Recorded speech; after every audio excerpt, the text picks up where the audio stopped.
Hello, everyone. Excited to have you on for today's webinar. We're going to get started in just a few minutes. My name is Liz Faircloth, co-founder of the Investor Community, where we believe it is a woman's birthright to become financially free. So that is what we base everything we do on, and we're excited to have Jason on here today. I'm going to keep an eye out for Jason to join us. In the meantime, I'd love to invite everyone on here to put in the chat box who you are, where you're calling in from, and what you're excited about learning about today. What is your intention for the webinar today? Everything we do at the investor community is all about intentionality. And I want you to get the most out of our time together. So as you're doing that, I'm going to keep an eye on the attendees here and make sure I get Jason, our presenter, on. But welcome, everyone. We'll get started here in a few minutes, but please say hello, your name, where you're calling in from, and what you want to get out of today would be a great start. So I would encourage everyone to do that as we're waiting for Jason to join us. And if you're new, I would love to see that as well. You can put new in the box, in the chat box. All right. But thank you for being here. Thank you for being here on time. I love people who are on time. So important. All right. Give me a minute here. I'm going to just keep an eye on my presenter here. But yeah, as you're coming on, the request was to say, introduce yourself, where you're calling in from, and what you'd like to get out of today's webinar. I'm super excited about the topic of financial planning, because it's so important now more than ever to have a holistic financial plan, not just one-sided. So we'll get into that in a little bit. All right, just keeping an eye on my presenter. But if you're joining us, welcome. Please put in the chat box where you're calling in from, who you are, and what you want to get out of our webinar together, which is going to be about three-pronged approach to financial planning is the topic. So that is the story here, but thank you for being here. All right. Just give me a minute here. I'm going to check on my presenter.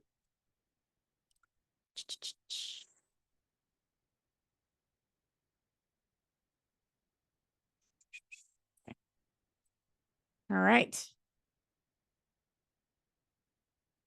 If you're here, Jason, I'm going to I don't see Jason yet, but I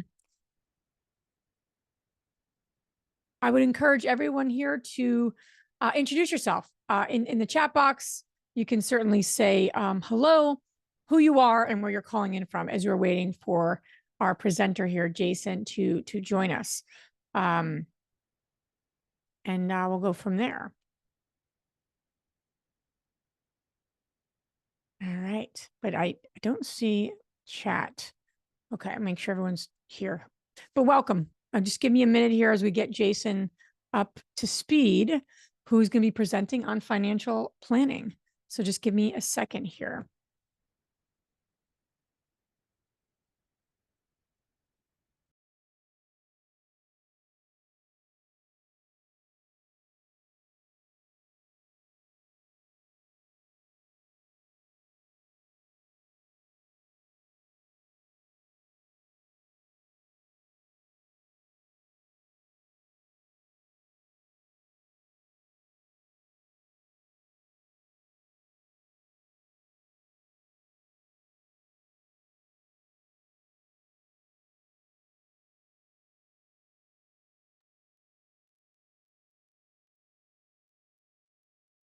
All right. Hey, Agnes, thanks for being here. But yeah, as you're joining us, just give me a minute as I'm waiting for our lovely presenter here, Jason. I'd love for you to share who you are, where you're calling in from, and what you want to get out of our time together. The topic is all about financial planning, having a 3-bucket approach to financial planning. As I get my my presenter here on board here. Just give me a second, but I'd love to hear what you guys want to get out of today, and so we can make this time well spent for you. So just give me a second. But please put your name in there, what you want to get out of our time. That would be amazing. Okay. Give me a second. Okay. Do not see Jason. All right. Hey, Erica. Hey, Erica. Good to see you on here. Just everyone give me a minute. We're going to get started in a minute, as long as I can just get my presenter here on. But please share your name, where you're calling in from, and what you want to get out of our time together. So thank you for being here.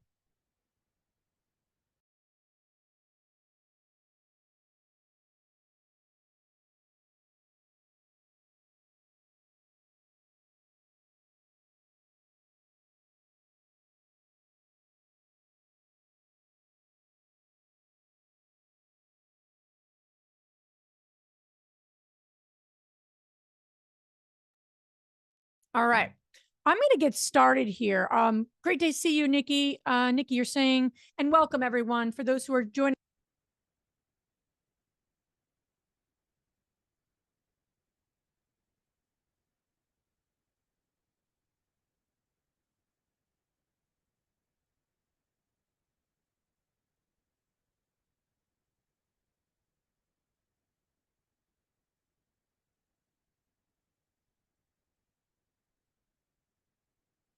I tell you, it's one of these days. Thank you so much for letting me know you can't hear me. Thank you, Judy. We are just waiting for our presenter here, Jason.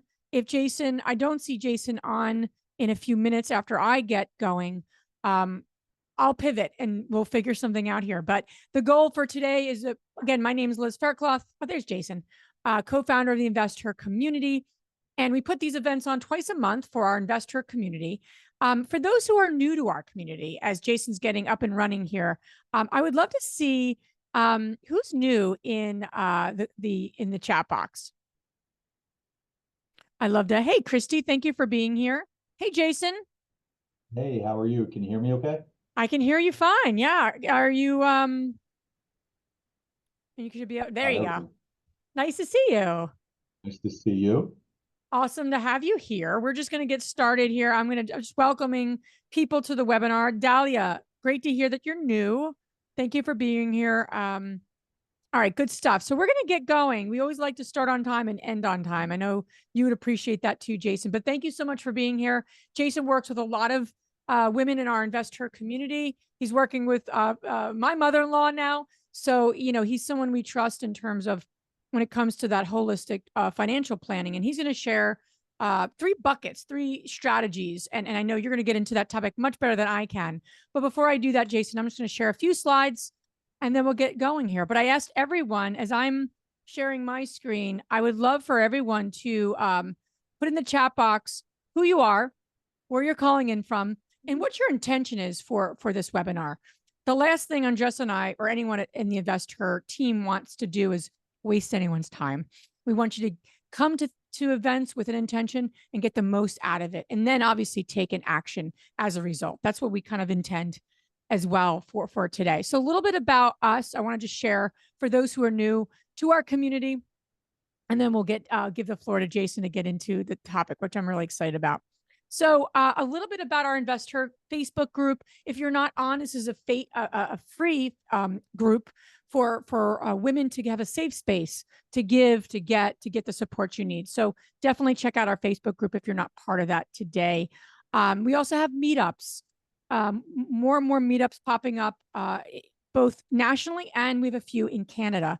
These are local groups of women who are giving support to each other, getting support on the investing journey. So highly recommend you to check out our meetups. And if we don't have one there, we will be, we'd love to start one, certainly in different parts, but we have a lot of areas covered, but would love to always keep growing and give you that local support. We also have an EXP org, our EXP, we call it our investor org. And this is a group of women real estate agents who are also looking to grow their wealth by investing. So definitely check that out for the agents on the call who are also looking for a really solid team of agents. Ginny Atkins leads that group for us. We have these free webinars. If you have any thoughts, topics, ideas on future topics, real estate investing, self-care, and business strategies, all ears. We just want this to be as impactful and useful as possible that you take action. And if you've been living under a rock and you have not heard, we have our conference, our annual conference once a year coming up in 2 weeks. Things are a little crazy on the investor team's plate right now, but we're really excited. We are working so hard to literally put on the most impactful, transformational 3 days as we can. And this is going to be in Austin. We have 30 speakers, 3 days, and it's all about taking control of your financial future. I can't speak as passionately as I can about this because we're just working day and night to put on the best event for everyone. So we do have a few seats left, a few spots left. And I actually have a QR code here. If you are making a last minute decision, which I always love people who do, we get lots of women who buy tickets at the last minute. I have a code, IC200, it's $200 off. So I want to share that with you guys today. Take action. It's going to be a phenomenal few days. And this is where we're going to be, this beautiful resort in Omni Barton Creek in Austin, Texas. So come play in the arena with us. All right, without further ado, Jason, excited to have you here. We always talk about, Jason, obviously a lot of what we do and a lot of our core is real estate investing to build wealth, right? To plan for the future. But you and I know that financial planning is a lot more than a property or strategy. So excited to have you here. Thank you so much for your time. And I'm going to give the floor to you. And I'll come back on probably about 35, 40 minutes-ish. Yeah. I'd love to field questions. I always say this to everyone. This is a live webinar. Jason and I did not pre-record this webinar. We are both giving our energy, unless it's like my AI double person. I'm joking. But we are here live so we can support all of you in answering questions in real time. So I would encourage you to put your questions. You get a very, very, very seasoned financial planner who's seen it all on this call with you. I'm referring to Jason, not myself. And what I would encourage you to do is put it in the Q&A box. Just put your question and be selfish. Ask the questions you want to ask someone. Because again, this is about taking control of your financial wealth. And it happens holistically. It doesn't happen by a property by any means, although that could be a strategy to get you there. So without further ado, Jason, thanks so much for being here. Excited to have you on and excited to learn from you. Great. Thank you, Liz. It's an honor to be here. I was humbled when Andresa asked me to do this. I said, "Are you sure? You really want me to do this?" She and I have known each other for a long time now. So, and you and I obviously are getting to know each other a lot better pretty quickly. So thank you for the opportunity. I'm going to share my screen in a moment. We'll kind of jump right in and dive right in. I'm thinking there's probably, depending upon how fast I talk, which can be fast at times, there's maybe 25-ish, 30-ish minutes of content if I slow down my speech, which I will try to do. All right, so let me share my screen. We'll jump right in. Hopefully this is all sized properly and everybody can see this okay. Let's get into the slideshow view here. And Liz, you tell me if you can see that all right. We're looking okay? Perfect. Yep, All right, perfect. cool. So just real quick, some background stuff on myself. As Liz mentioned, I'm a bit of a seasoned veteran. I've been with Northwestern Mutual for coming up on 23 years at this point in time. I joined the financial services industry and joined Northwestern Mutual back in October 2001, which was a very interesting time to get into the financial services world. I think I was blessed with just being young and naive and not really knowing everything that was going on in the world at that point in time. But I put my head down, and over the last 2 decades, myself and my team, we have helped literally hundreds of families build financial security and create what we believe will eventually be generational wealth for generations to come. So today, what we're going to talk about is, I guess, a concept that I've been reviewing with clients for a long time, and we call it the 3-bucket approach to financial planning. The purpose of it is not necessarily to educate you on any specific sort of investment topic or strategy. It's much more about planning and being able to simplify things and maybe remove some anxiety around the world of investing and how to get started and getting a better understanding as to how all the different parts should fit together. So hopefully this will benefit somebody out there. I know I've gotten some good feedback on this from clients in the past. So we'll jump right in, and Liz, feel free to interrupt me as we're going here if need be. So oftentimes when I meet with folks early on, I'm always hearing about reasons why they don't want to invest or concerns they have, or how complicated they think investing is, or they're talking to me about everything that's going on in the world and their belief around what they think is going to happen in the future. So the fact of the matter is there's always reasons not to get started, whether life's too busy or there's wars going on in the world, or you can't just, you're listening to too many different opinions and you can't figure out what to do. Well, here's what I hope everybody, one of the key things I hope everybody takes away from the session today. And that is there are always going to be weird and wild things going on all over the world at all times, and nobody has control over it. And unless you believe that whatever crisis du jour of the day is going to end civilization as we know it, well, then you need to just keep investing. And this is just kind of a quick example of the last 50 years and a variety of different events that have happened in the world. And oftentimes what I'll hear clients say is, oh my gosh, this is the worst thing that ever happened, or oh my gosh, I can't believe there's all this unrest in the Middle East. This is going to be it. This is the end of life as we know it.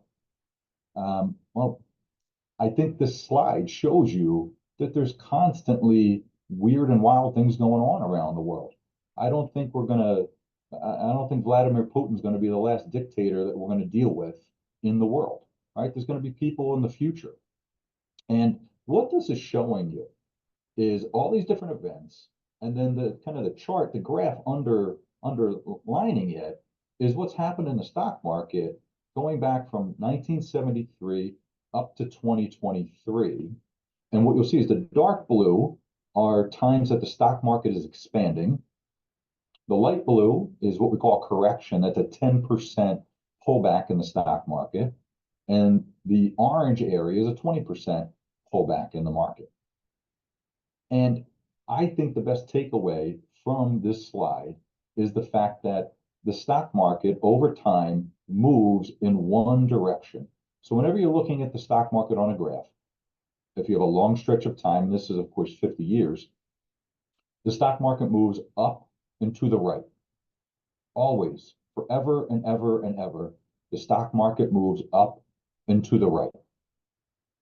Well, but there's the Great Recession of 2008. Okay, guess what the stock market's done since then? It's moved up and to the right. Again, we're not going to spend all our time talking about the stock market today.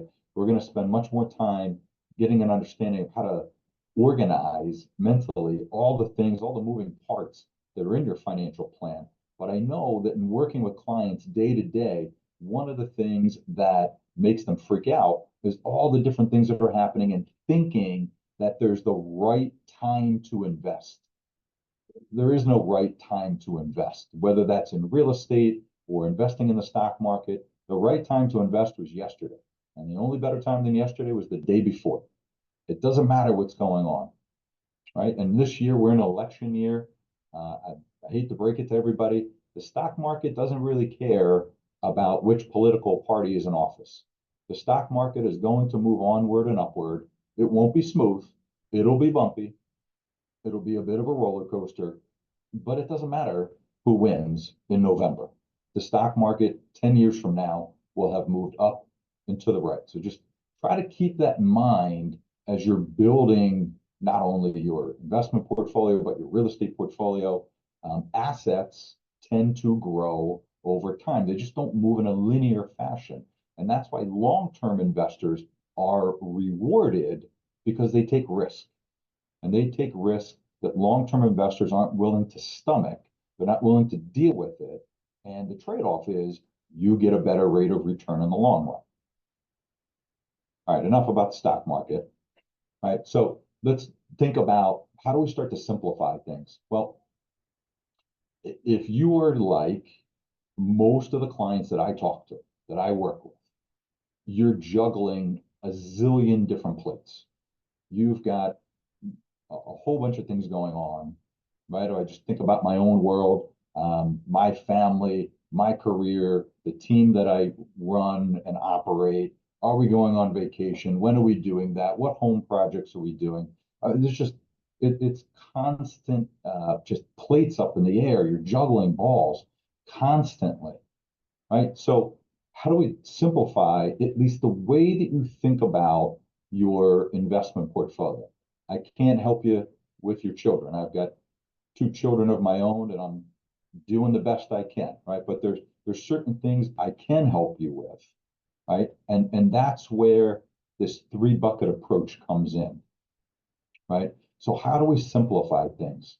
As we've talked about, when you're getting started, investing can feel overwhelming, very overwhelming. You don't know where to start. You don't know who to listen to. Do I read a blog? Do I read a website? Do I join a group? Oh my gosh, it's information overload. And sometimes seasoned investors can feel this way too. So what we try to do is we try to create more emotional stability for our clients. We try to get them to take a step back and think about their portfolio in total instead of just one piece at a time, right? So the 3 buckets that we've created for clients, we believe all investments fit into one of these 3 buckets. You've got a home run bucket, you got a growth bucket, and you have a safe bucket. Now, we're going to dive into what these are and what assets go in there. But whenever you're building a diversified portfolio, it's very normal to feel frustrated at times, right? So keep in mind, we're talking about a tool, a technique that is going to attempt to build some emotional stability. Don't get me wrong, it's not a silver bullet. I still get calls from clients about, well, why isn't this asset performing as good as that asset? That's going to happen. That's natural. That's just human nature, right? We're always trying to get the best rate of return out of everything. Not all assets work that way. So if you begin to kind of digest and comprehend how certain assets are supposed to behave and how they're supposed to work together, you feel more stability. You feel more like a winner as opposed to feeling like a victim and feeling like things are happening to you. You feel like you're able to take more control. Right? So if you are diversified and you're really building a diversified portfolio, that should mean that you own things, assets that are outperforming other assets. And that can leave you thinking, oh man, I missed out. Maybe I should have put all my eggs in that one basket or all my dollars in that one bucket. I would have been better off. Well, that of course has the value of 2020 revisionist history. No one has a crystal ball, right? I would prefer to be diversified. I would prefer to be right some of the time or most of the time instead of being a lot wrong at any point in time. That's really not what we're looking to do. That's a way that you can torpedo your wealth, right? So being able to visualize which assets go into which buckets and understanding how they're all supposed to work together is going to help you begin to relieve some of the stress that you might feel. So the first bucket that we talk with our clients about is their home run bucket. And we work with a lot of clients who own their own business. It might be real estate focused. It may have nothing to do with real estate. This person might own a restaurant. They might own an insurance company. They might own a flower shop, right? The point is they have this business and there's the potential to smack the ball out of the ballpark. their blood, their sweat, their tears, their years of investing into this business gives them an opportunity for exponential rate of return. Now, at the same time, you could strike out. Right? Maybe you had a restaurant that didn't make it through COVID, and that's obviously very painful to deal with, right? But not every asset that goes in here is going to be a home run. This is just where that asset fits, so that you understand the role that this asset is playing within the portfolio. Now, real estate can sort of straddle the line between this home run bucket and the next bucket that we're going to talk about in a moment, called the growth bucket. What kind of real estate do you own? What sort of real estate investor are you? Are you buying and flipping properties? Are you getting involved in commercial real estate? Are you involved in warehouses? Are you buying properties and renting them out? Well, all of those real estate dealings have different expected rates of return. And they all have different levels of risk. And so depending upon what you're doing, what sort of real estate investor you are, your real estate might fit into the home run bucket, and it might fit into the growth bucket, which we're going to talk about in a moment here. So, Liz, as I'm clicking through here, I just want to kind of pause there. Any thoughts, questions, concerns? I feel like I'm rambling on here, so I want to give everybody a moment to breathe. We have a few questions. Well, certainly people that shared their intentions at the beginning. So let me ask you this. This is the last question. Erica, you're asking a little bit about if you were having a baby, what vehicle would you use right after they were born to start to build wealth for them to use for education, business purposes when they come of age? So that's one of the questions that Erica, one of our tribe members, asked. Yeah, that's a great question. And the answer is it's most likely going to be a diversified portfolio of a variety of different products. You might use things, every asset, every investment is going to have different levels of accessibility or taxability or risk. And usually what I find with my clients is that they like optionality and flexibility above most other things, because nobody can predict the future. No one knows, is my child going to go to college? Is my child going to get a scholarship? Is my child going to go to trade school? Are they going to get involved in the family business? Nobody knows these things when the baby is born. So usually our preferred approach is to set up a bunch of different assets that could be used for a variety of different purposes. I'm not, again, as you can probably tell right away, I'm not a big fan of putting all the dollars in one bucket or all the eggs in one basket, because we just don't know what the future is going to hold. Makes sense. Let me ask you this. This is an interesting question by Shayna. Is asking, is there a specific rate of return you use to classify something in the home run bucket? So like, what would classify a home run? So that's a great question, Shanna. So the answer is sort of, maybe, kind of. It's more about the risk return formula or ratio. So it also depends upon what else do you have in the portfolio. Are you an aggressive investor? Are you a conservative investor? Right? What's the rest of your portfolio look like? Do you have a lot already built up, or are we starting from square one? So I don't want it to make it sound like I'm beating around the bush, but the answer is, when we do financial planning for clients, it is very tailored to that person's unique situation, and it's tailored to their personality, it's tailored to their budget, it's tailored to their risk profile. So there's not an exact answer from a rate of return. It just depends upon a variety of different factors. Makes sense. So not so much like one rate of return, but is there some work that people need to do? And I would imagine this is part of the process, is like, what does a home run look like to you? Meaning, Is it a rate of return? Is it a certain cash flow? I would imagine that clarity on the person's end is important to do as well. Like what solidifies a home run? So home run when I was in my 20s, now in my 40s, that looks a little different, based on my own goals, my own age, right? My own, et cetera. So does that play into it as well? Not just like a standard home run, but like, what does that mean to me in my path and my journey? Yeah, and that's where it Okay. all comes back to, Yeah. where are you on this path? How Right. old are you? How much of a risk taker are you? Yeah. How much income do you have? What sort of dollars do you have to put away? Hmm. What are we playing with? What's the scenario? No, there's no financial plan from one person to the next. The financial plan doesn't look the same, right? It's Right. not cookie cutter whatsoever. It really needs to be tailored to your individual situation. So yeah, Liz, you hit on some great points. Actually, a couple. It's almost like you've seen my presentation. There's a couple things I'm going to touch I on. have not. I have Yeah, not. in a couple slides. I know you haven't seen it, so there's some of that as I get older Yeah. feeling that we're going to talk about in a moment. Yeah.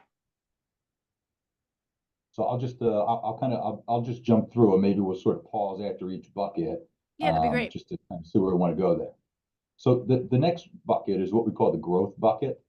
And in the growth bucket, again, your real estate holdings could potentially straddle the line between home run and growth. Again, depending upon the real estate you're getting involved in, how much of it, what's your risk exposure, what's your debt exposure. But this is typically where your more traditional investments are going to fall.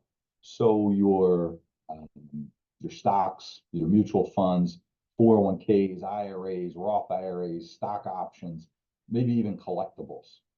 This is where those investments are typically going to fall.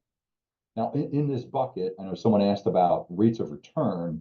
I wouldn't so much think about it like rates of return for this particular bucket, but I would think about it in terms of how much of my income should I be putting into this bucket, right? And typically we target somewhere between 5 to 15% of someone's income going into the growth bucket.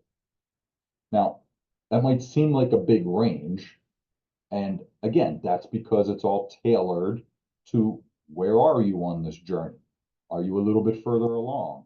Are you older and we need to make up for a lack of planning that you haven't done yet? Are you 22 and just getting started and we've got a lot of time to plan? And are you mature beyond your years?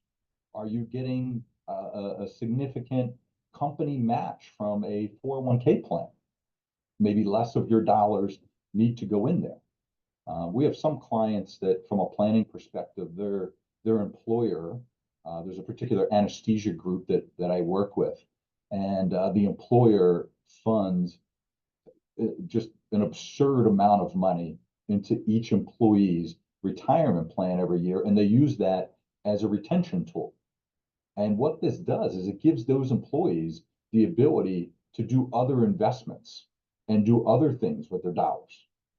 All right. So again, everything has to be tailored to your situation, but your growth dollars ideally are going to go here.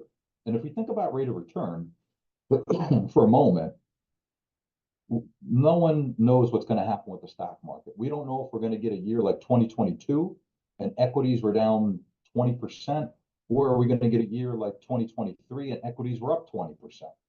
I, I don't know what's going to happen. Nobody does.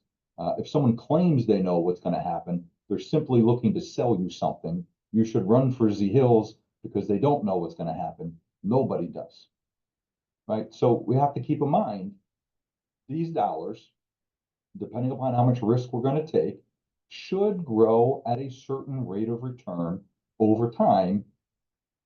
The home run bucket is designed to outperform, but even in this growth bucket, I had a client this morning call me and he said, Jace, how come some of my accounts are outperforming my other accounts? Should we just make a bunch of changes and shouldn't we just chase that rate of return? And I had to remind him that some of the dollars he's got in the growth bucket are really distant growth dollars. Some of them are much more current. Some of them are going to get used sooner. So where he was getting a 12% rate of return on some of his dollars, but other dollars got him a 25% rate of return. He felt all his dollars should be getting a 25% rate of return. And I had to remind him, not all the dollars have the same purpose. Not all the dollars are taking the same risk. I also reminded him that in 2022, those dollars that performed swimmingly well last year, in 2022, got beaten up really bad. So at the end of the day, we didn't make any changes because he basically said, you're right. I remember. I'm good. I understand the purpose for this subset of dollars, and this subset of dollars has a different purpose. All right. So again, a lot of this is just working through kind of the emotional side of financial planning. Clients often jokingly accuse me of being their family's financial therapist because I spend a lot of time talking about the emotional side of money, which has a lot of layers to that onion when you start peeling it back from one person to the next. Everybody's got different feelings on risk and return and money. And a lot of that is from what they grew up with and what they've seen or what they've been exposed to. So we got to dive into that and we got to dig in and we got to find out what your feelings are. But on the growth bucket, this is where those traditional investments are going to lay. This is where they're going to be positioned, and we understand how they're supposed to perform as time goes on.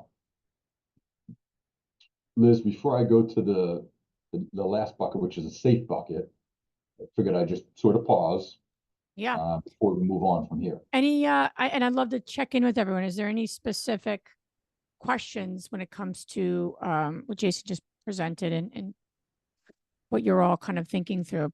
Throw that in the I can manage it in the chat box or the Q&A box, really. Perfect. All right. So all right, yeah, keep rolling. I'll keep an eye out for questions. Let me know. Yeah. So the last bucket that we talk to our clients about where do dollars fit is what we call the safe bucket. Now, if you think about safe money and you think about yourself and you think about your feelings towards risk, and Liz was sort of hitting on this a few minutes ago. If you're 40 years old, the likelihood is you are a little more risk adverse.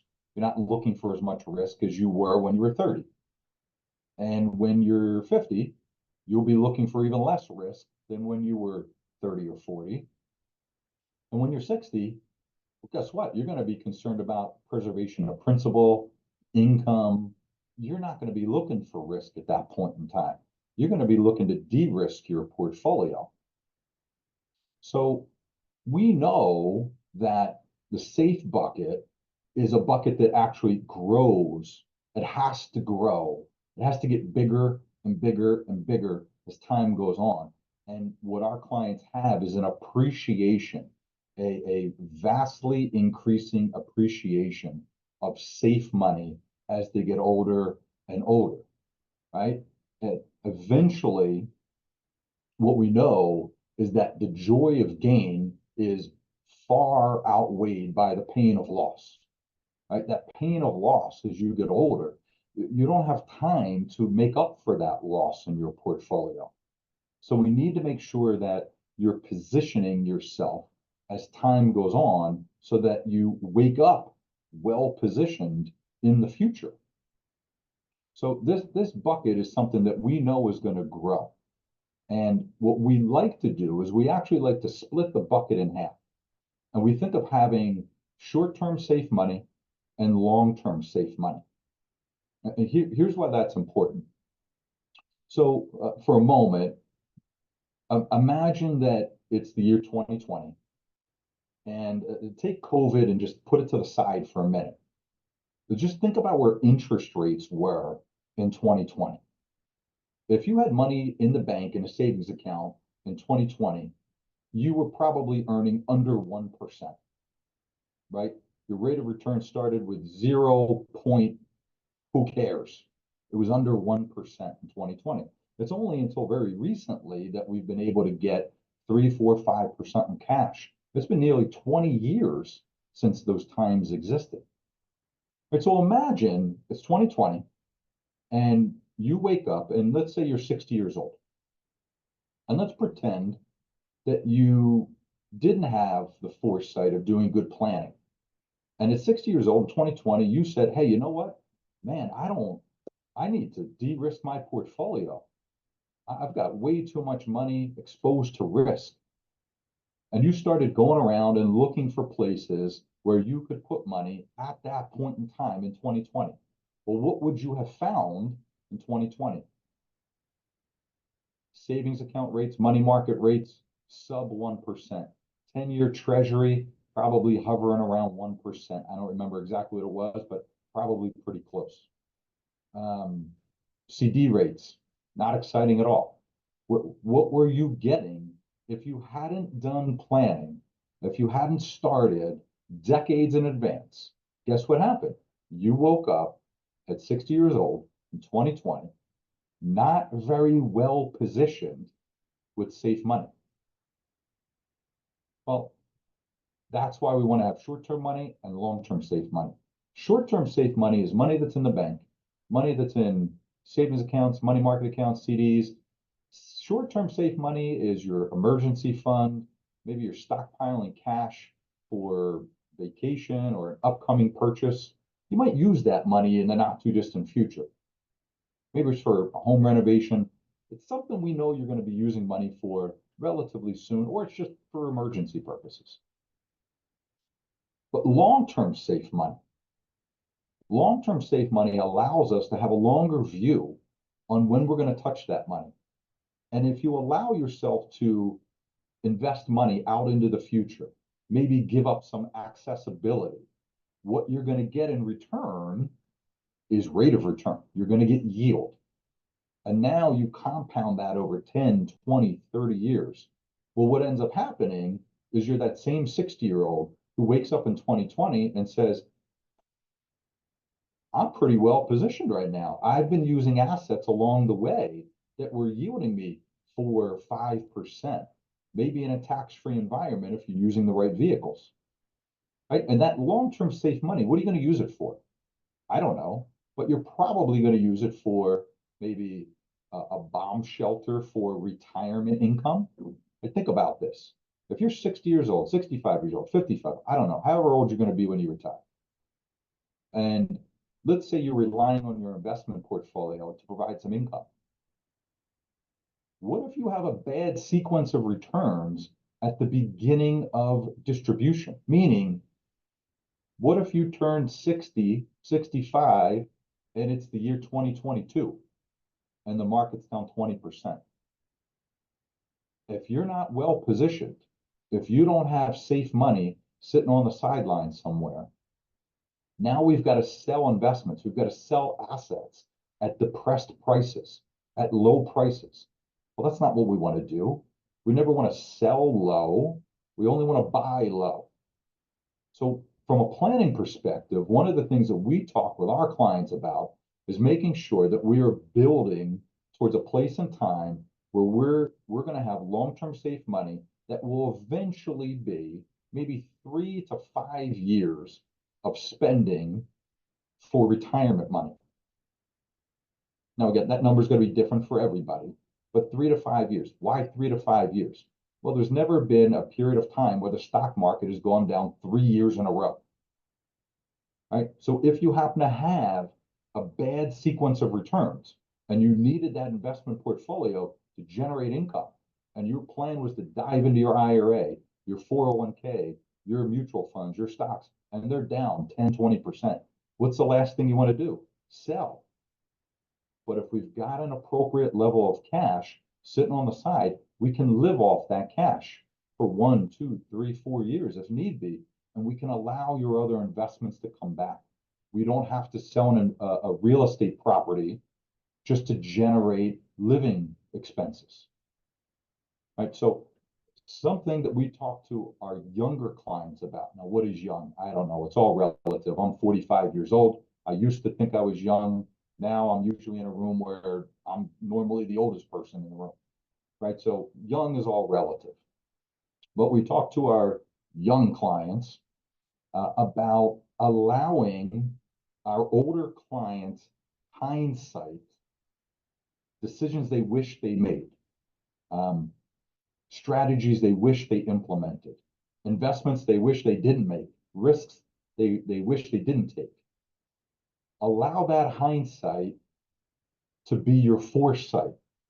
You don't have to make the same mistakes.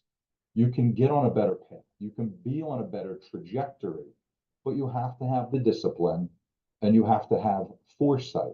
And if you are a quote unquote younger investor, you may not have any foresight yet because maybe you're just too young. But if you're self-aware enough, you can take others' hindsight and use that to your benefit. Right? So the short-term bucket, the need, the appreciation, the love of safe money is going to grow as time goes on. And there's a variety of different sorts of investments and assets that you can use. On the left-hand side is typically what we use for short-term types of accounts, short-term needs. And on the right is typically what we're going to use for different long-term safe money needs. All right, now, Liz, I'm going to pause, but then I'm going to wrap up with this last concept to sort of bring it all together. It'd be great, Jason, too, just to offer an idea is to share any more examples of what you've seen with clients, what they're doing in each of these buckets, just to give people kind of like scenarios, food for thought, especially the folks on here coming from a little more of a probably real estate investment, Yeah. focus.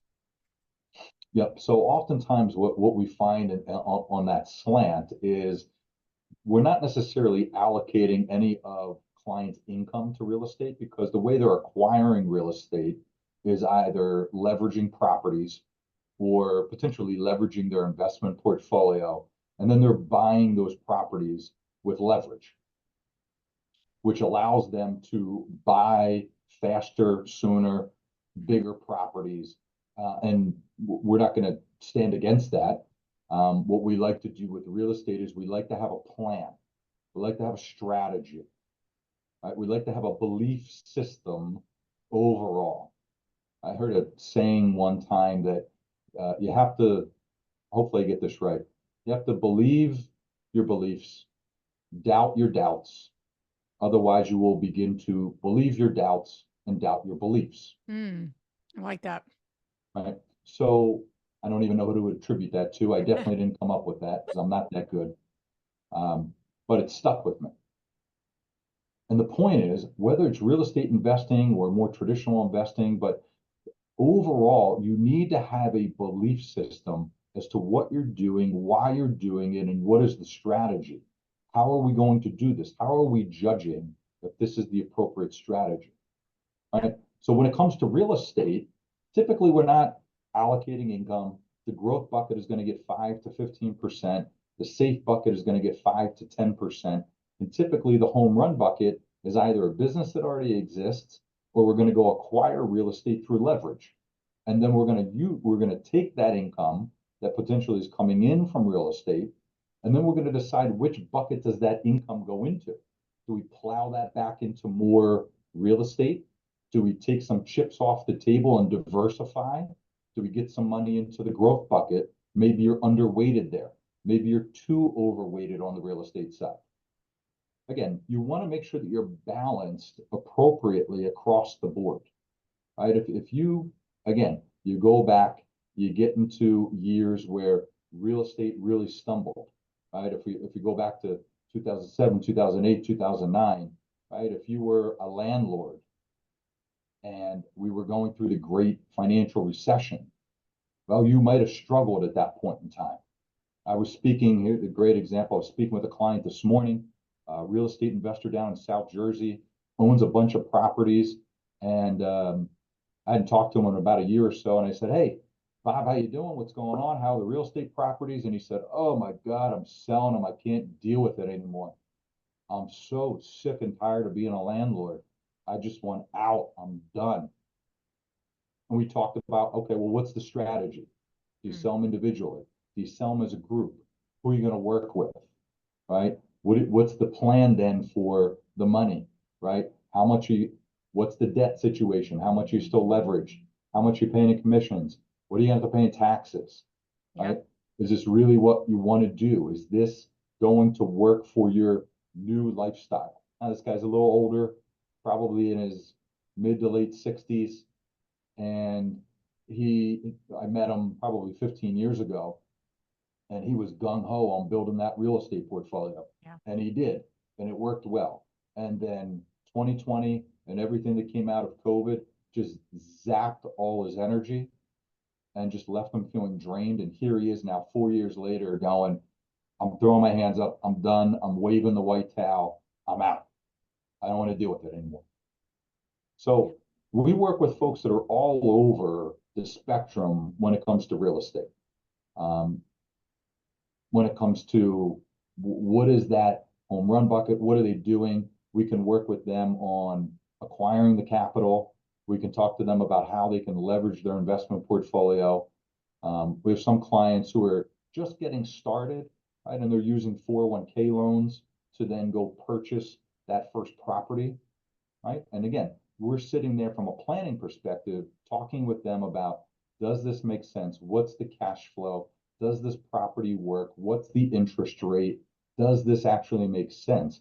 What's the area that you're buying in? Is this a good property? If you have to get out, are you going to be able to get out? Are you going to take a loss? So as everyone on this webinar knows, there's a lot of different tentacles on the real estate side. So from a planning perspective, I'm certainly not a real estate expert, but from a planning perspective, I'm bringing a set of eyes that is not in the weeds from a real estate perspective, which I think, and I've found, is very valuable because we can take a step back and look at things just from a big picture, overall perspective, someone who's not just consumed with real estate on a day in and day out basis. Yeah. Makes a lot of sense. Yeah. And as you share the rest of your thoughts here in terms of this particular part and wrap, just encourage everyone to put their questions in, and even your own scenario. Hey, this is what I got. This is what I have going on. What would you recommend? Put that in the chat box or Q&A box. Get your questions answered about your own situation. So I'll let you finish up here, and then we'll see what other questions we have here. Yep, and I'm happy to answer any questions that I can. So another key thing to planning, right? And I hope everybody's getting that vibe that, what we do as a certified financial planner is help people plan. That might involve real estate, it may not, but we're helping people plan. And one of the things that we find that most people don't plan for are unexpected events because they're unexpected, they're hard to plan for. But if you have someone who's standing outside looking at the big picture, what you want to make sure you're doing is creating what we call safety nets. So that if you have another once in a lifetime event like COVID and it sends your world into a tailspin, whether that's real estate wise or something else, you want to make sure that you've got these safety nets so that you don't free fall into bankruptcy or credit card debt, or you don't have to go back and live with mom and dad and sell everything you got. What are those safety nets? Well, some of them are obvious. The first safety net is you got to have good health insurance for you, for your family. You just never know. I've been doing this for almost 23 years. I have seen some freaky stuff happen to people who are perfectly healthy. I count my blessings that I am fairly healthy for the most part. I'd like to lose a little bit of weight, but that's a different story. That's a different webinar, right? You got to make sure that you're taking care of yourself and that your family can be well taken care of. You don't need that stress in your life. You don't need that debt in your life. Health insurance can be expensive. It's a necessary evil. The next thing that we want to make sure that you're doing is if you have income, if you have W-2 income or self-employed income, are you protecting that income? We just spent the last 20, 30 minutes talking about putting money into different buckets. But if all of a sudden that spigot turns off and there's no more income coming in, there's no more money coming in because maybe you got sick or injured on the job, off the job, Well, how are we going to put any more money into the buckets? We're going to have to start taking money out of the buckets. Yeah. And that defeats the whole purpose of having a plan. You have to protect your income. The easiest way to do that is you acquire disability insurance. There's different types of disability insurance. Some are for individuals, some are for business owners. Again, this is when it comes to planning, you got to tailor it to what your situation looks like. The next safety net that we help clients with that we want to make sure they're taken care of is life insurance planning. And this is usually pretty obvious when you start talking to people. It's easy to see the hole. It's easy to see the gap. Don't let yourself fall into the trap of, well, I'll just leave my family all my assets, and that's enough. Well, guess what? Sometimes it's not easy to get rid of those assets. Maybe it's not the right time to sell those assets. Maybe now your family's got to sell properties at a fire sale because they just need cash. Life insurance is one of the best ways to create generational wealth. And if you've ever heard, I'm sure you all have, of the rich get richer. Well, one of the things that all of these insanely wealthy families do, the Kennedys, the Rockefellers, guess what they buy a lot of? Life insurance. Again, guess what the next generation does? They buy even more life insurance, and it just becomes this windfall of cash from one generation to the next. So it's a really great tool. A lot of different ways to use it, but it needs to be in everybody's plan. And then the last thing that we talk to clients about is what we call property and casualty insurance. And of course, all of you who are investing in real estate probably fairly well versed on some of this stuff. But we like to look at clients' homeowners policies, auto policies, umbrella policies, and make sure that they are protected. We want to make sure that they don't have a hole in their personal planning. One of my best friends, we spent a lot of time with this family, and they're dealing with a very unique sort of situation right now. They do well for themselves. I would call them sort of just your basic run-of-the-mill American family, but husband and wife both work, and they do well.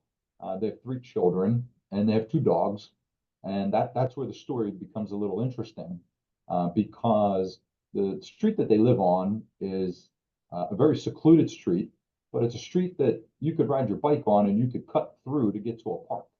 It's a great street to ride your bike on. And one day, a gentleman's riding his bike at a pretty fast speed, and one of their dogs went zipping out of the driveway right across the street and collided with this person riding a bicycle. And now my friend finds themselves in a bit of a pickle and a lawsuit because, of course, this person riding the bicycle has sustained, all sorts of injuries, and maybe they have, maybe they haven't. But what my friend is finding out is that they probably needed to have some additional protection. They didn't have an umbrella policy, right? So now they're in a position where, depending upon how this thing is settled, they may be forced to sell some other assets or do some things that they don't want to do. So again, from a planning perspective, there's all these different holes that come into one's financial plan. And as a fiduciary, as a financial planner, we like to turn over every stone and look at everything to make sure that you're covered. So the other thing we do when someone's a client of ours, that doesn't all happen at once, don't get me wrong. Over time, we will speak with our clients' attorneys, we'll speak with their CPAs, their tax advisors, we'll speak with their other insurance advisors, we'll speak with their mortgage brokers if need be, their realtor if need be, and we will work with all the professionals to make sure that our clients are well taken care of. We'll advise our clients on whether or not we feel that the professionals have their best interest in mind, and we'll make recommendations to change some professionals if we feel that's appropriate. Again, as a fiduciary, from a compliance perspective, we have to make sure that we are always looking out for our clients' best interest. I'm not claiming to be an expert in anything or everything, but we want to make sure that we are at least looking at all the moving parts of someone's financial plan. So my suggestion would be, when you leave here today, begin to think about, well, how does all this impact me? Where does my stuff fit? Right? Am I overweighted in one area? Am I lacking in one area? Am I overcompensating? Am I taking too much risk? Did I create too much risk in my portfolio because I've been blinded by trying to get the maximum rate of return I can get? Am I not thinking about the future enough? Do I have my safety nets built? Am I covered? Am I protected? Is my family okay if something goes sideways in my financial plan? Yeah. So I want to thank everybody. Thank you to Liz and the whole team at Investor. Got a couple questions Very here humbled too. to be asked to do this. I have a lot of respect for what you ladies have built. It's very, very impressive. So thank you. Appreciate that, Jason. And make sure you put your contact info here. That'll be great, so folks can reach out to you. But I got a couple questions here, and then we're going to wrap here. Sonia's asking, what's the best age to start investing in annuities? That's a really great question. My answer there would be, generally speaking, we see most of our clients get involved with annuities in sort of the traditional sense when they're in their 50s, when they're looking to de-risk their portfolio a little bit. Again, this is a very open-ended question Sure. and really depends upon someone's risk tolerance and portfolio. But if I was making a general statement, I would say that when our clients get into their 50s is really when they start thinking about strategically de-risking. Makes And sense. that's where annuities begin to make a lot of sense. It's also when someone gets into their 50s, right, when you're in your 40s, even if you're 49, when you think most people, again, I'm generalizing, when they think about retirement, right, they're thinking about a number that begins with an age that begins with the number 6. And when your age begins with the number 4, and you're thinking about something in your 60s, it still seems a little far off, right or wrong, Yeah. true or false. When you get into your 50s, what I've seen in real life is that reality begins to smack people in the face. And what they begin to really observe in their 50s is what their parents dealt with in retirement. And this is a key thing that clients say to me all the time. They'll say, Jay, I want to talk to you about ABC because I saw what my parents dealt with. Yeah. They didn't have enough guaranteed income. They were too reliant on the stock market. They had some real estate deals that went sideways. They didn't sell a business at the right time. What did you experience will dictate what you want to do. It dictates a lot of your feelings. Yeah. But usually, again, in your 50s is where people start thinking about, you know what? Guaranteed income in retirement sounds really great. Having a pension sounds like a really great thing, but nobody gets those anymore unless you're a teacher or you work for the government. An Yeah. annuity is a way to create a personal pension. It's oftentimes a way to get some money off the roller coaster. Again, very open-ended question. I could talk for an hour about annuities. Sure. There's all Yeah. types, but not the purpose for today. Yeah. And last question here. And as we're wrapping, I would love for everyone to think about what's their one takeaway and what's one action you're going to take as a result of today's webinar. That's really why we do these, is to kind of, as we say, move the needle on your investing journey. It doesn't happen by one event or one action. It's multiple actions, a bunch of small actions. So we encourage you to put that in the chat box. One thing you learned, one takeaway. Don't know how to pronounce your name and I don't want to say it wrong. Gigi, hopefully I'm saying that correctly, and I'm so sorry if I'm not. But they're asking, should personal umbrella policy limits include LLC properties?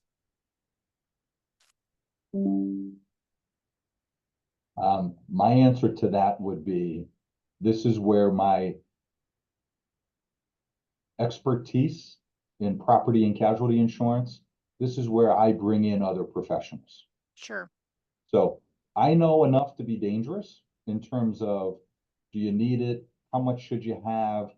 Now, how it should be owned, where it should be owned, what policies should cover what properties. Sure. this is where I then bring in other professionals Right. and I Which is important. defer to them. I know what I know and I know what I don't know. So I'm going to defer to the other professionals on that spot. Okay. And, and last question is everyone's kind of just sharing quickly one thing they learn, what action they'll take. Hey, Deanne, how are you? Good to see you on here. Deanne's one of our Strive members. She's asking, where is the best place to start? Which is a great question. Do you consult first with your CPA, your financial planner, estate planning attorney? Does the client bring the people together, or one of those professionals has a team that they can quarterback? It's a good question when you have multiple different team members. So where do you begin? Yeah, that's an excellent question. Fantastic question. What I have seen in my experience is that your CFP is most likely better positioned, better equipped to be your quarterback Yeah. and be your general manager. What I have seen, again, I'm not making a blanket statement about all CPAs or all attorneys, but the ones that I know and the ones I know very well, if they're a CPA, they have a very narrow lane that they stay in. If they're an attorney, but maybe they're an estate planning attorney, they have a very narrow lane that they stay in. Typically, your CFP is the person who is going to be thinking much more big picture, is going to be thinking about, I'm not a CPA, I can't give tax advice, but I'm going to be thinking about your taxes now, and I'm thinking about what's your taxable situation 30, 40 years from now. Yeah. What is that going to look like? Whereas your CPA is very focused on getting you to spend as little as possible on taxes right now, today, in the current year. So I would say you'd want to find a CFP first, and you want to find someone, again, who has the same beliefs as you, has an investment philosophy like you, and you want to discuss what the expectations are, right? Yeah. How is the relationship going to work? Right? Oftentimes clients will say to me, hey, Jay, I want to refer this person to you. I want to introduce you to this person. Would you talk to them? And my first question is always not how much money do they make, not what do they do for a living. Right. The first question is this person a good person? Would you want me to go to lunch and spend time with this person? Do you think I would want to be friends with this person? Right? The goal is to build a 20, 30, 40-year relationship. Yeah. Why would you want to work with someone that you don't see eye to eye with? Right. So find someone who's got the same belief system, is going to provide the service you want, provide the relationship that you want, and you will engage and you will get more out of that relationship. Yeah. No, that's great. It's a great perspective. And I think value alignment with any sort of relationship, especially somebody managing your finances, is incredibly important. Yeah. And I can't say that enough, especially ones that could really appreciate real estate, especially if real estate's your main vehicle, but has, Right. again, a holistic viewpoint. So Jason, thank you so much. I think this is a very, very important topic that all types of investors need to really look at and explore. So, and just, I would encourage everyone to reach out to Jason if they have further questions. That's important. And, again, what did you learn? What action you're going to take? And I'll give you one extra one. That action that you wrote down, put it in your calendar, because what you don't schedule does not exist, just doesn't exist. And so you have to be fiercely protective of that calendar. So when I put an action down, I put it in the calendar.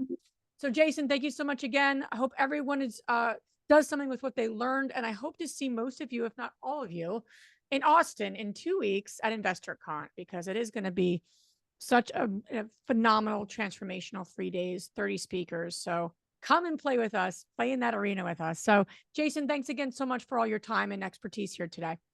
Great. Thank you, Liz. Take care. All right. Bye, everybody.